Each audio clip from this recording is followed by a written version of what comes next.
Welcome back to the deep dive. So you're here because you want the shortcut, right? The synthesized knowledge. You want to know how some people build lasting financial success, freedom, seemingly quickly, while others just feel stuck. That's exactly our mission today, giving you that framework. Okay, let's unpack this. Our source material, it's a really deep look at the path to lasting wealth. It pulls out specific, maybe non-traditional strategies used by self-made millionaires. That's right. And the core insights we're digging into today, they come mainly from a guide called Rise Beyond Riches.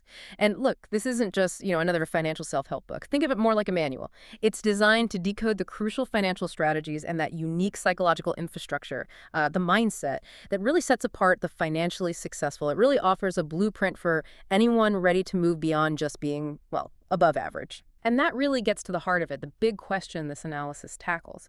Why do some people seem to build wealth so much more easily, almost like it accelerates, while others struggle, even when they're working incredibly hard? The usual advice is just work harder. But this analysis suggests something different. It's not just about effort. It's about thinking differently, acting strategically, using systems, right?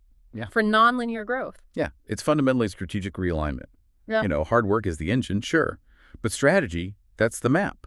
And if your map's wrong, well, how fast your engine runs doesn't really matter much, does it? Okay, let's get into that map then. The source introduces this structured approach, calls it the Millionaire Blueprint. Now, we've all seen generic step-by-step guides. What makes this specific framework different? What's the architecture here? Well, what's fascinating, I think, is the consistency it demands. It's presented less like a simple checklist, Yeah. It's more like a dynamic workflow, structured around specific, measurable growth cycles. The whole point is to consistently build and scale wealth, make the process repeatable, resilient. It really emphasizes systems over just like sporadic success. It's not about relying on a one-time windfall or hitting a lucky market spike. Right, okay. So if it's a framework for scaling, what's the biggest hurdle? The main stumbling block it identifies right out of the gate, something that maybe other traditional financial guides tend to gloss over. The foundational stumbling block in the guide really hits this hard. It's internal. It's the mindset. See, most people try to apply these, advanced strategies onto what's essentially a broken psychological foundation. And that brings us straight to the most critical piece, psychology of wealth. Okay, now this is where it gets really interesting, because if the framework is the house, the psychology is the foundation. And the source makes a pretty strong case for why this stuff isn't typically taught in schools. Exactly. Why is it foundational? Well, because without it, you're basically trying to fill a bucket with a hole in it. Simple as that. The source is really clear. You have to actively rewire your mindset. And it's for three specific outcomes: abundance, confidence in your decisions, and long-term prosperity. Think about it. If you're plagued by unconscious scarcity thoughts or maybe imposter syndrome when dealing with larger sums of money, you're just going to sabotage every single strategy you try to implement. It won't stick. Okay, so how do we fix that hole then? I mean, rewire your mindset sounds good, but what are the actual tools? Does it give us like a specific exercise for spotting our own financial self-sabotage patterns? Yes, absolutely. It goes beyond just abstract motivation talk. For instance, it pushes for a practice called structured gratitude and scarcity audits. So you actively inventory what you have that builds the abundance muscle, right? But then right after, you audit your deep-seated scarcity beliefs. Things like, oh, wealth is dangerous, or I'm only successful if I'm struggling. Just by naming these limitations, you start to strip away their power. Yeah. And this psychological work, it's presented as the non-negotiable first step before the blueprint. Wow. So the biggest mistake most people make isn't spending too much on coffee. It's refusing to commit to building that psychological infrastructure first.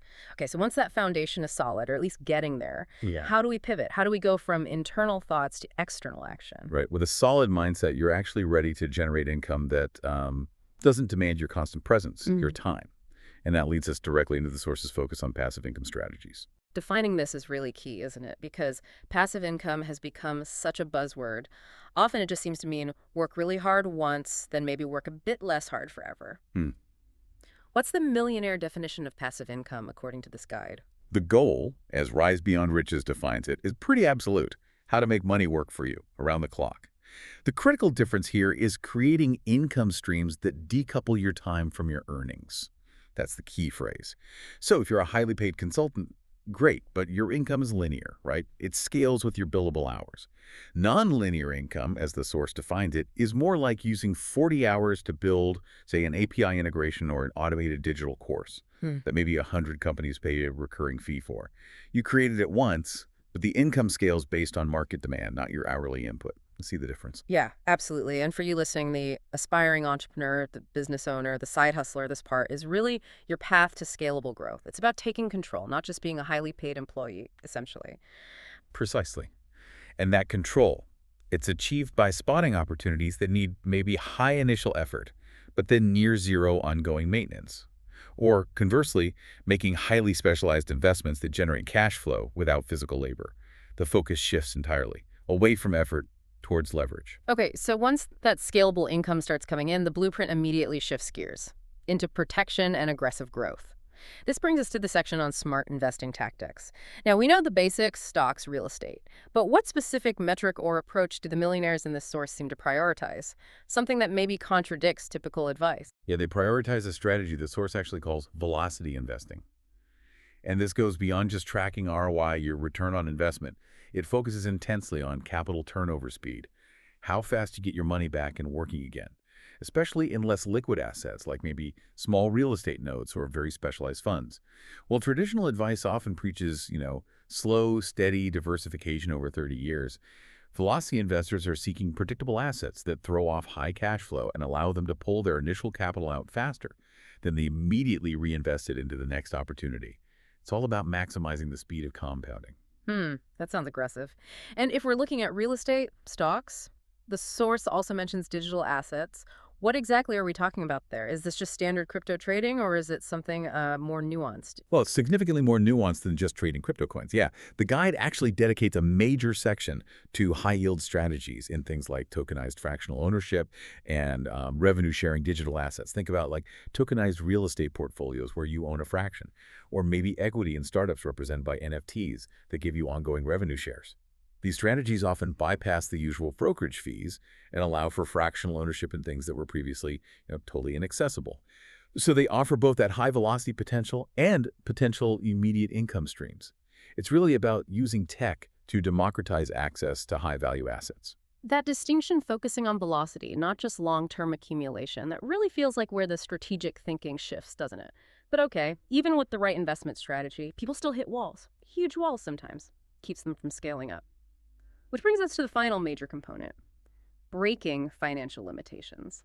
What keeps people stuck in that cycle? Well, the guide's analysis of limitations, it loops right back to the psychology. It confirms how foundational that mindset work really is. It identifies these common traps that keep people stuck in what it diagnoses as survival mode. Mhm. And this isn't always just about being in debt. Sometimes it's an unconscious fear of success, or maybe more practically, just a refusal to actually engage with the numbers, avoidance. Can you give us a concrete example of one of those psychological traps? What does the source say is the step required to move beyond just living paycheck to paycheck? Certainly. Yeah. Yeah, the source has this compelling case study, an individual who felt totally stuck because they obsessed over cutting tiny expenses, the whole latte factor thing. But their real limitation wasn't the coffee. It was an unaddressed fear of checking their own credit score and actually facing their debt structure. So the necessary step wasn't cutting $5 here and there. It was facing the full picture, the reality of their finances, and building a structured plan to tackle high-interest debt aggressively. And that often requires confronting some deeply held shame or anxiety, right? The psychological block was way bigger than the spending habit itself. So breaking limitations, it means getting rid of both the behavioral barriers and those internal self-imposed ceilings that stop growth. Okay.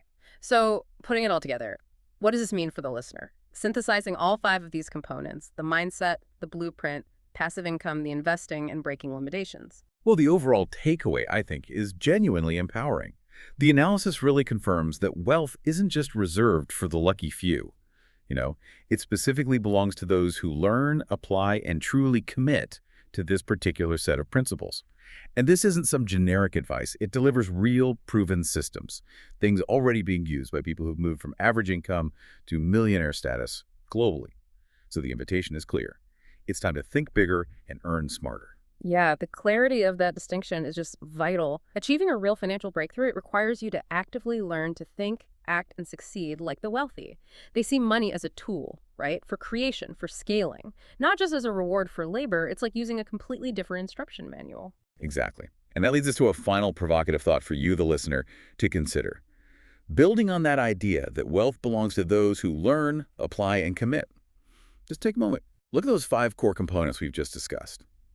Which one of those 5, mindset, blueprint, passive income, velocity investing, or breaking limitations, which one feels like your single most urgent priority Yeah. right now for application?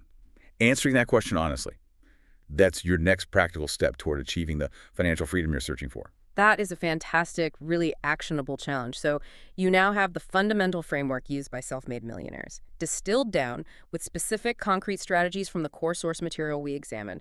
You are well informed. Now go apply that knowledge, and we will catch you on the next deep dive.